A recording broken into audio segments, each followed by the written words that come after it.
L'islamophobie est en train de rendre fou notre pays. Je vais vous raconter l'histoire de Mélina, une lycéenne d'Annonay, qui a été exclue de son établissement pendant 2 mois pour avoir porté sur la tête un bonnet de chimio. Vous m'avez bien entendu. Son histoire, c'est qu'elle souffre de crise d'épilepsie et que le traitement de cette crise d'épilepsie lui provoque de l'alopécie. L'alopécie, c'est une maladie qui fait perdre des cheveux et Mélina a donc décidé de se raser la tête. Mais comme elle n'était pas prête à affronter le regard des autres, eh bien, elle a décidé d'abord de porter un foulard sur sa tête, qu'on lui a demandé de relever, puis un bonnet qu'on lui a demandé de relever au-dessus de ses oreilles, puis elle a demandé un certificat médical pour pouvoir avoir donc ce bonnet de chimio. Or, l'établissement a contacté l'ordre des médecins, qui a contacté le médecin de Mélina, et ce dernier lui aurait demandé un certificat de non-appartenance à la religion musulmane.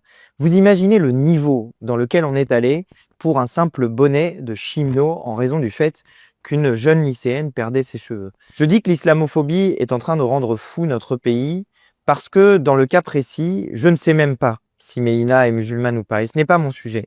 Quand une jeune femme a un problème de santé, quand elle décide de se couvrir les cheveux parce qu'elle a du mal à compter le regard des autres, et bien qu'on en arrive à ce niveau-là de violence contre cette étudiante qui est exclue donc 2 mois de son lycée, qui est en déscolarisation, je trouve que ça va trop loin. Je trouve qu'à un moment donné, il faut qu'on soit capable de dire stop à cette violence qui s'exprime. Et vous voyez comment l'islamophobie peut s'exercer même contre des gens qui peut-être ne sont même pas de religion musulmane. En tout cas, dans notre pays, je sais que l'islamophobie frappe durement, en particulier les femmes qui portent le voile.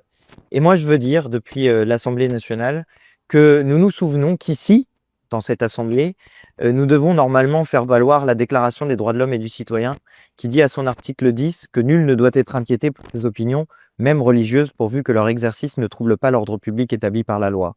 Alors, au bout d'un moment, disons les choses simplement, foutez la paix aux gens.